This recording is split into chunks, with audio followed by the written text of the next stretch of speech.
बोलिए श्री गणेश जी भगवान की जय, श्री रघुनाथ जी भगवान की जय, श्री हनुमान जी महाराज की जय, सभी देवी देवताओं की जय। आज पुनः मैं आप सब भक्तों के समक्ष उपस्थित रामचरितमानस के कुछ चौपाइयों का वर्णन करने जा रहा हूं। मैं तो इस काबिल नहीं कि मैं भगवान की चौपाइयों का वर्णन कर सकूं, गोस्वामी जी की चौपाइयों का वर्णन कर सकूं, लेकिन गणेश जी की कृपा से, हनुमान जी की कृपा से मैं कुछ बोल पाता हूं। आप सब भक्तों से निवेदन, मेरे इस आख्यान को ध्यानाकर्षित करके आप सब सुने, इससे लाभ ले।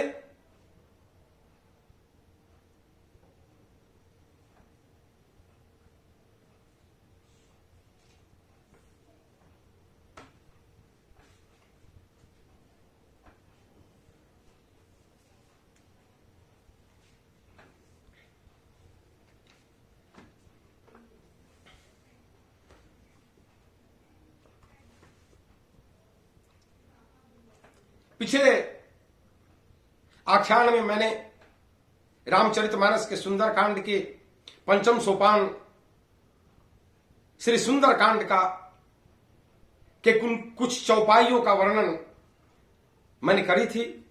उसके आगे आज पुनः मैं रघुनाथ जी के चरण में लगता हुआ, हनुमान जी के शरण में जाता हुआ कुछ चौपाइयों की पुनः मैं व्याख्या करने जा रहा हूं। हनुमान जी से मैं निवेदन करता हूं, गणनाथ से मैं निवेदन करता हूं, हे गौरी पुत्र, हे मां शारदा, हे रघुनाथ जी, मैं आपकी कथा कहने जा रहा हूं। आप सब यहां उपस्थित होकर मेरी इस कथा को पूर्ण करेंगे, ऐसा मैं आप सबसे निवेदन करता हूं। हनुमान जी की मैं वंदना करता हूं, गौरी पुत्र की मैं वंदना करता हूं।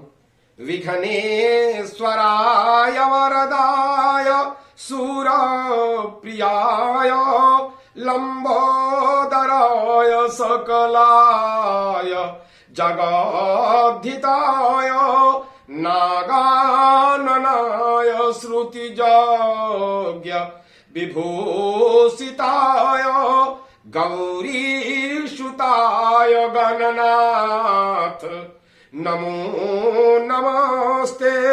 हे गौरी पुत्र, आपकी मैं वंदना करता हूं, आप मेरे जिह्वा पर विराजमान रहना, ऐसा निवेदन करता हुआ मैं गोस्वामी तुलसीदास जी द्वारा रचित इस रामचरितमानस की कथा को आप सब भक्तों के समक्ष प्रस्तुत कर रहा हूं। आप सब अपने माइंड को कंसंट्रेट करके इस कथा का पान करें और इसमें जो बातें मैं बताता हूं उसे अपने जीवन में उतारने का प्रयास करें।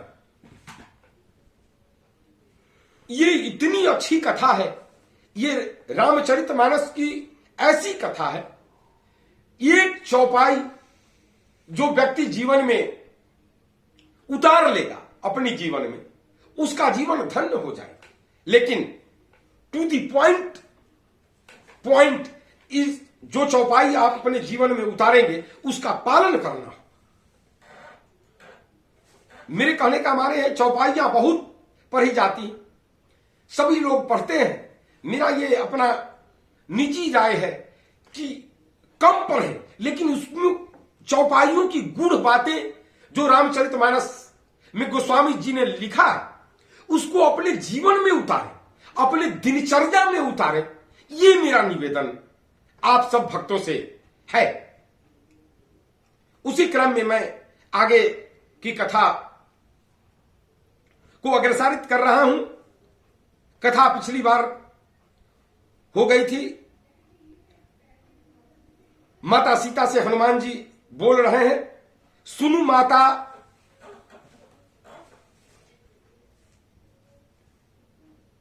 खागा मृग नहीं बल बुद्धि विशाल, प्रभु प्रताप ते गरुड़ खाई परम लघु ब्याल।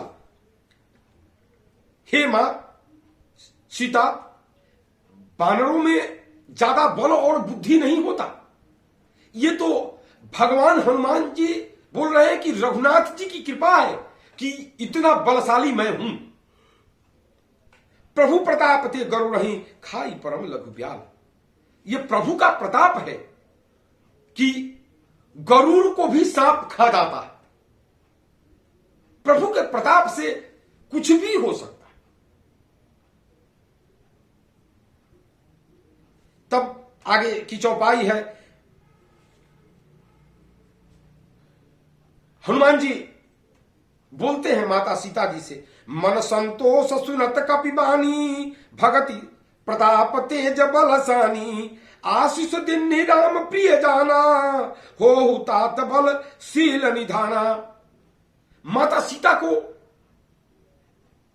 यह आत्म संतोष हो गया जब हनुमान जी के कनक भूधराकार शरीरा, जब पर्वत के समान सोने की तरह उनका शरीर जब हनुमान जी का माता सीता जी ने देखा तो उनको जाकर के मन में संतोष हो गया।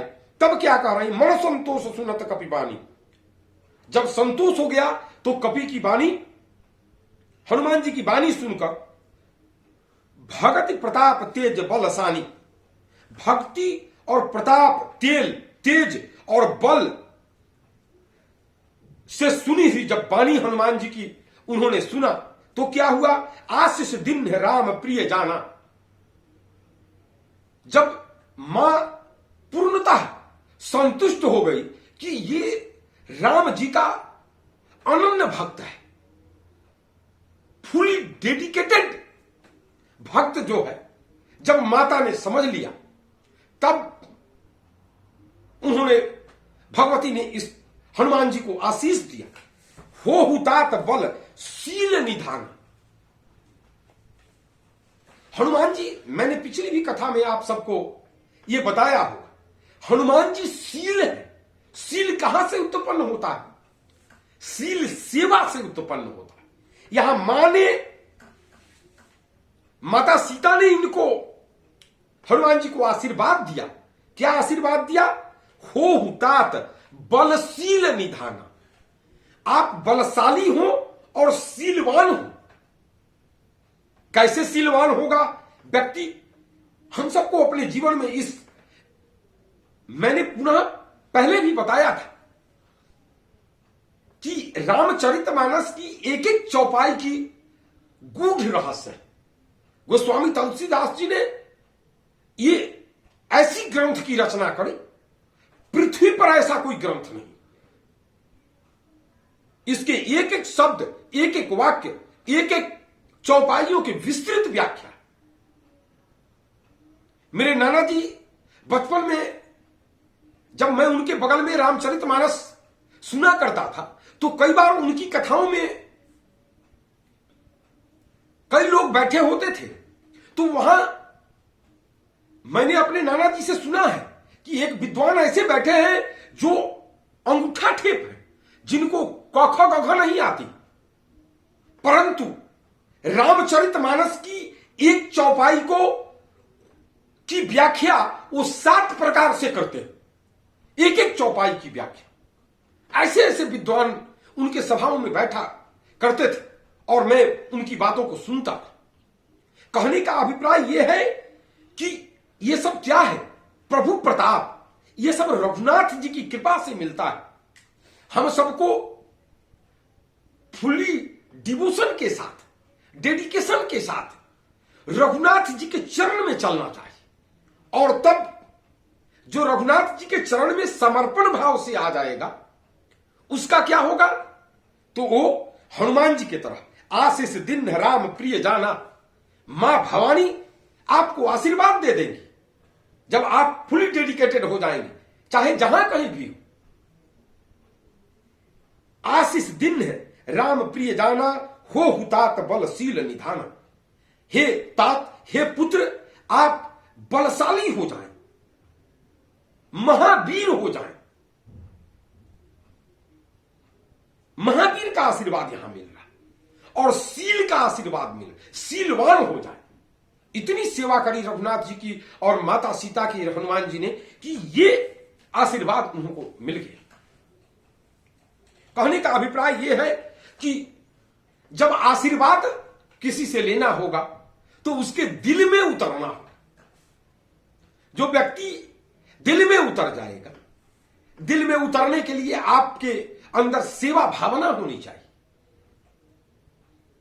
सेवा की जब भावना होगी तो स्वाभाविक है तत्पश्चात माता सीता प्रसन्न हो जाती हनुमान जी के कृत्य से, हनुमान जी के कार्य से। तब पश्चात माता सीता बोलती हैं, आशीर्वाद दे रही हैं, अजर अमर गुण निधि सुत होहु करहु बहुत रघुनायक छोहु। अजर अमर गुण निधि सुत होहु। हनुमान जी को अमरता का वरदान मिला हुआ है।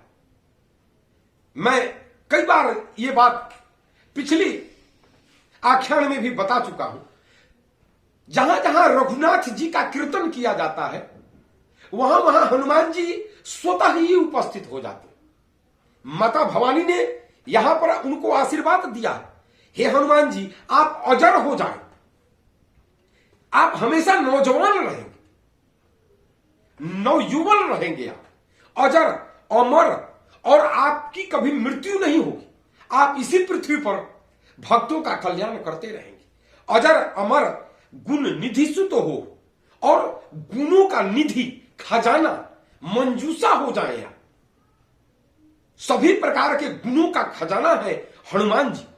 अजर अमर गुण निधि सुत हो करहु बहुत रघुनायक छोहु। और आप श्री रामचंद्र जी के कार्य को प्रेम पूर्वक करते रहे, ऐसा मां भवानी हनुमान जी को आशीर्वाद दे रहे। तत्पश्चात फिर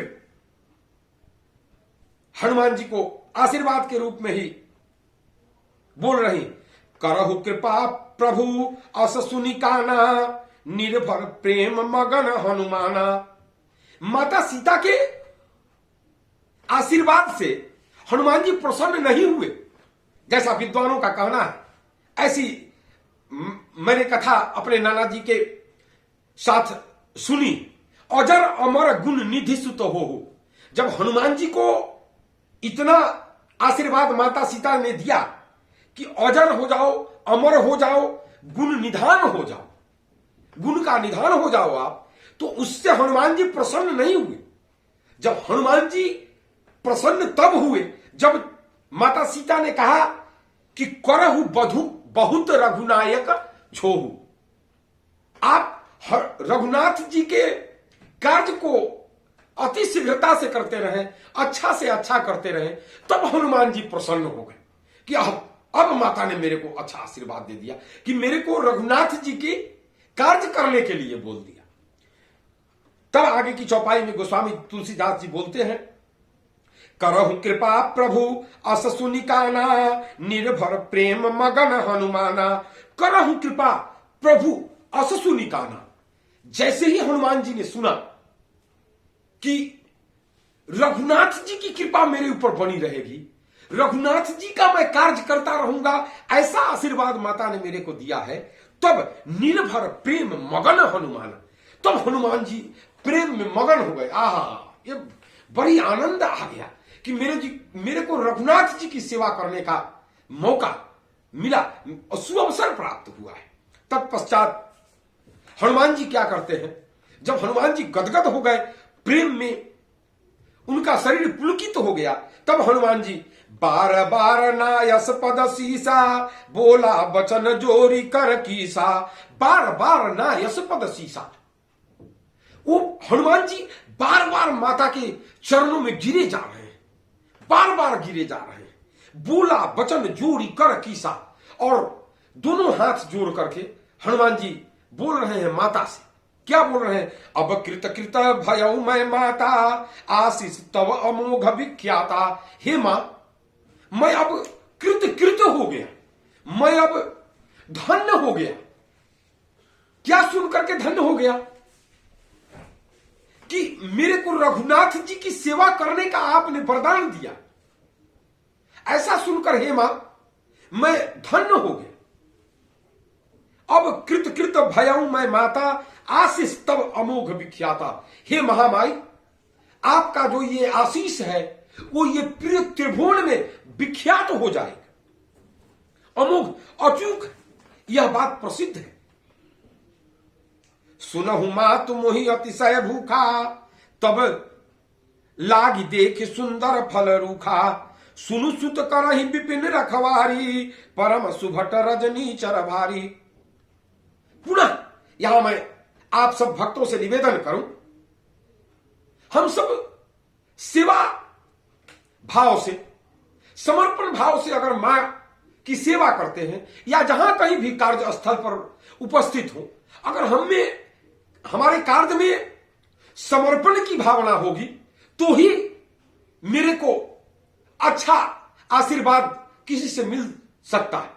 मैं अपने जीवन में क्षण क्षण ये प्रयास करता हूं कि कहीं हमारे मन से, कहीं हमारे वचन से, कहीं हमारे कर्म से किसी को कोई बात बुरा न लग जाए, ऐसा मैं हमेशा सोचता रहता हूं।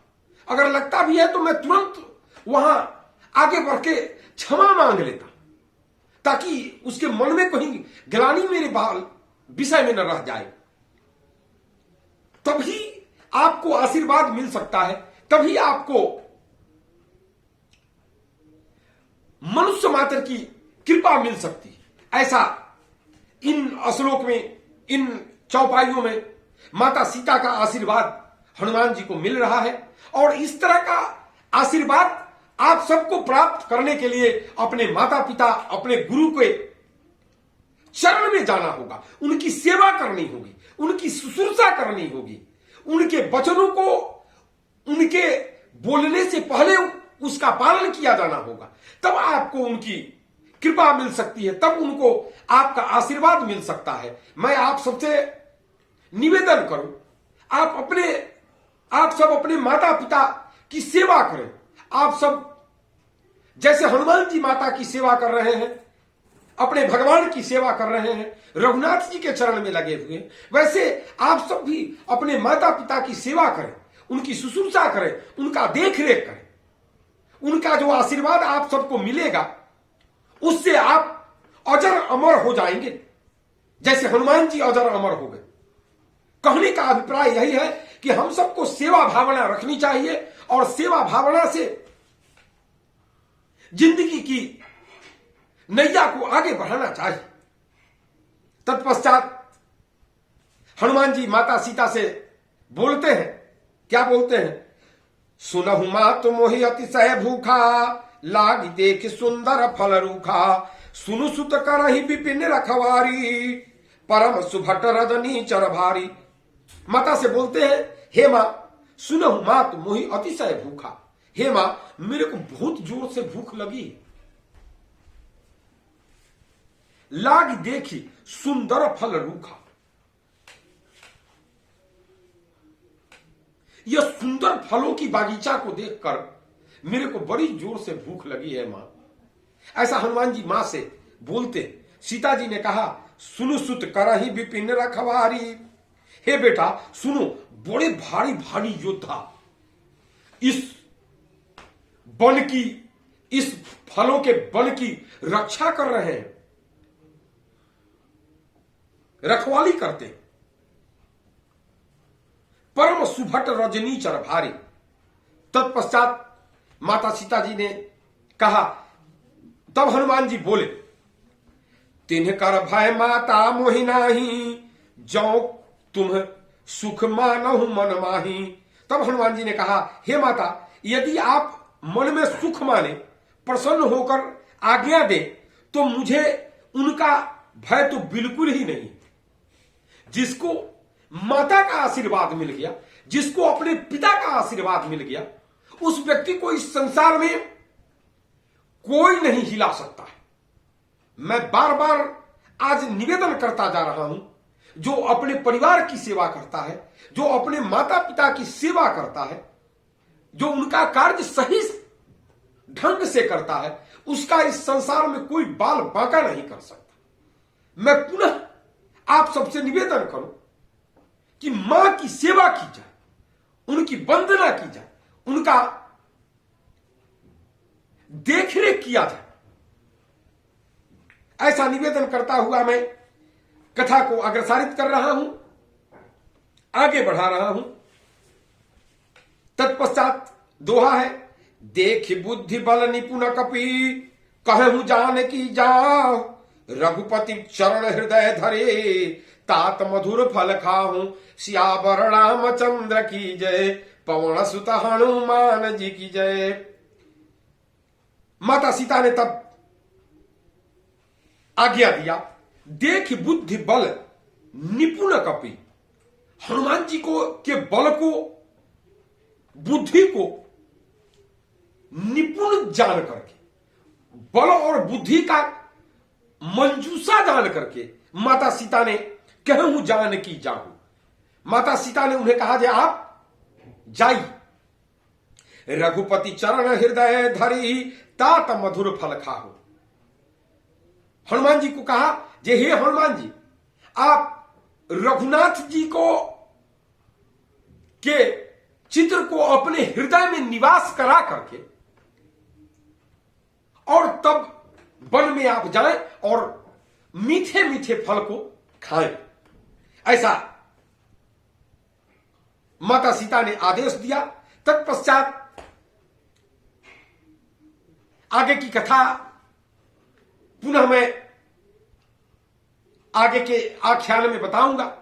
आज की कथा का मुख्य अंश यही है कि जब व्यक्ति को, जब मानव को, जब मनुष्य को विपरीत परिस्थिति आती है तो उस समय